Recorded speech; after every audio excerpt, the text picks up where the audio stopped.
Hello, good morning. Today's topic is gross anatomy of external ear.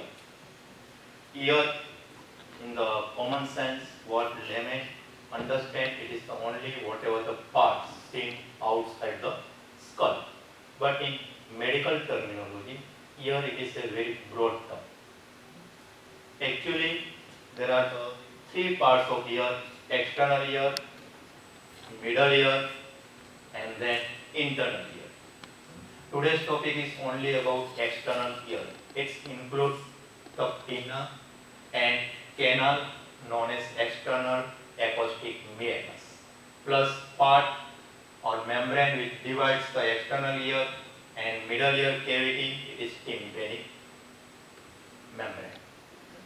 Ear, in day-to-day life, we can use in the so many things. Generally, the functions of ear is hearing as well as balance. There are the two functions, and both functions, and these are the special type of sensations carried by the one nose, 8 cranial nerves. You know this name of the nerves is vestibulocochlear. Cochlea means related with the hearing, and another one fibers this arises from the internal ear. It is the vestibular. In this way, this nerve is concerned. This organ is concerned with the hearing as well as the equilibrium. But pinna, what we can see, it is mainly functions for receiving the sound waves from environment.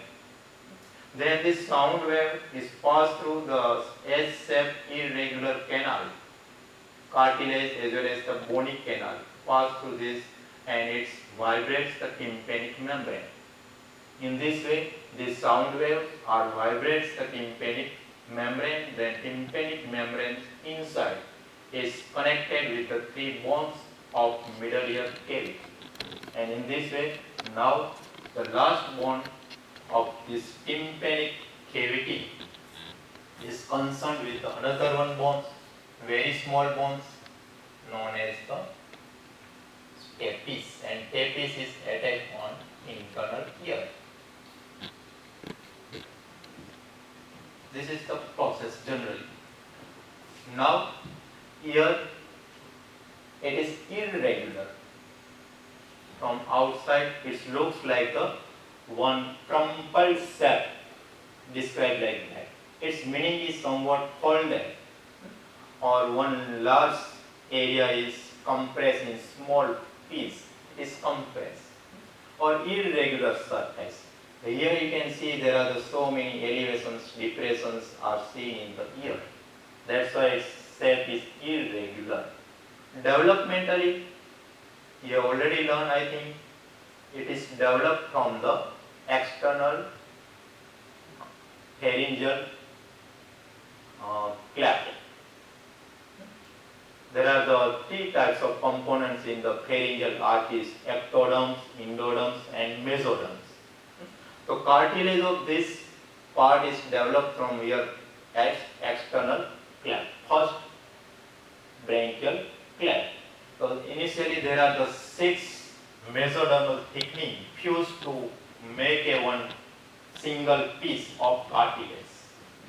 This piece is then converted into a so many elevations, depressions. Now the ear is having a two surfaces. The external surface is known as temporal surface or lateral surface, and parts behind it is known as the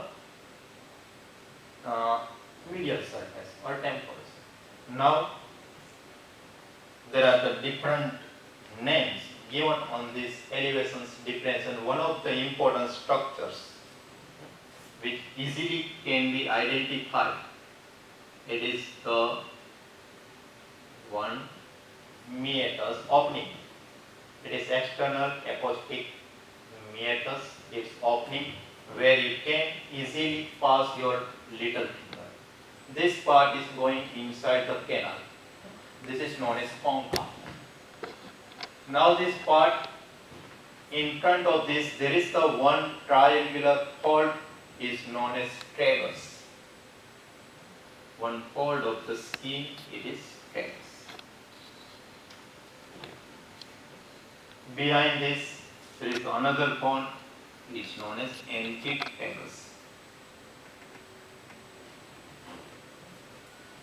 Relations of this canal, just in front of this, you can feel the head of mandible. Behind there is the part of the temporal bones, and above there is the roof part is related with the floor of the middle cranial fossa, or it is a part of pittus part of temporal bones. Now another prominent eminence. One of these is known as helix. This is the curved part is known as helix. Anteriorly it is curved and terminate inside, just in front of cranius. It is known as crux. Now in front of the helix there is another part is known as antihelix. This is antihelix. This part anteriorly are then bifurcate into the two crura. These things you can see in your external ear. These two prominent helix and antihelix, which converted into some fossas. One of these triangular fossa here. Here is scaphoid fossa. This is Simba conchi. So these are the important structures seen on the lateral surface of pinna. Same way, behind is also a less marked, but is also a irregular depressions, elevations. It's opposite to the lateral surface. One of the another important structures you can mark just posterior superiorly. There is one part is known as Darwin's tuberculus. Darwin's tuberculus.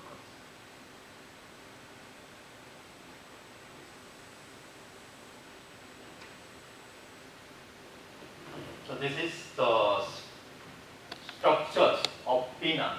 Now in between this cartilage there are the another parts, muscular part. Actually muscles of ear is not active, it is vestigial. In human beings there is no movement, but some animals can do this type of movement.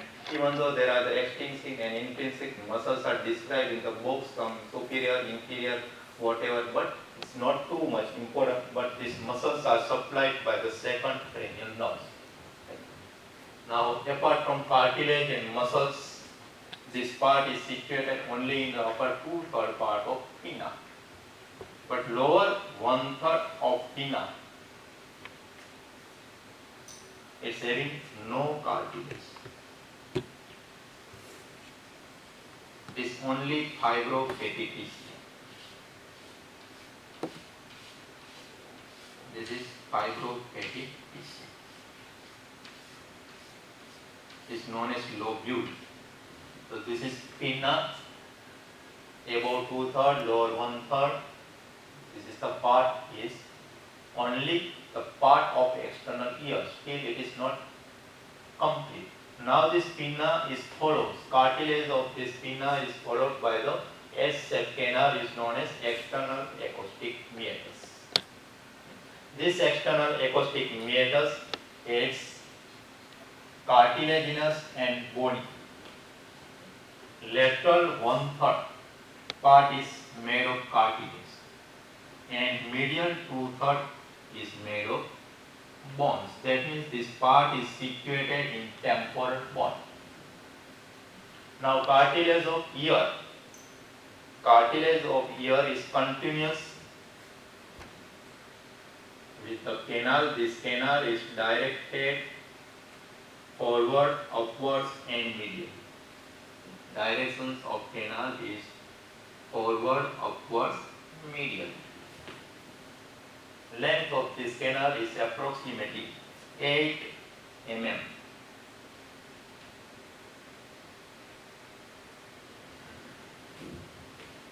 Now this cartilaginous part is finished. But in cross sections of cartilaginous part, if we see, then posterior superiorly this cartilage is deficient, and this deficient part is filled by fibrofatty tissue. Is complete by fibrofatty tissue. This is cartilaginous part.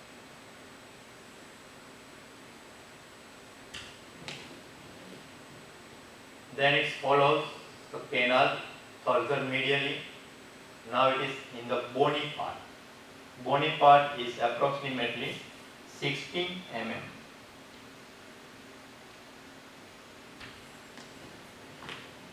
It again runs medially,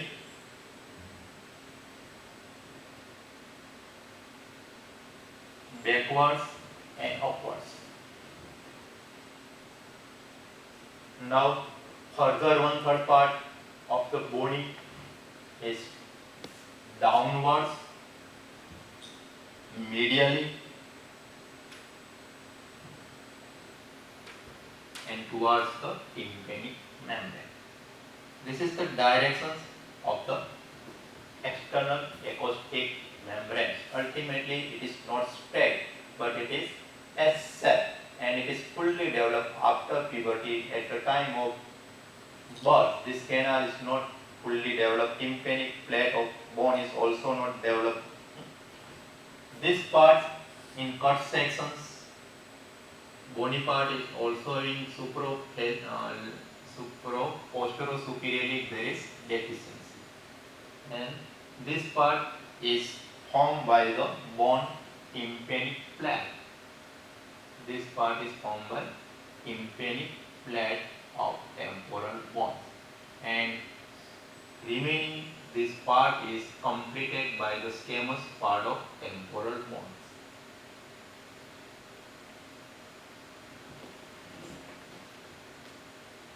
So actually it is 24 mm in length, irregular shape, irregular directions of external acoustic meatus.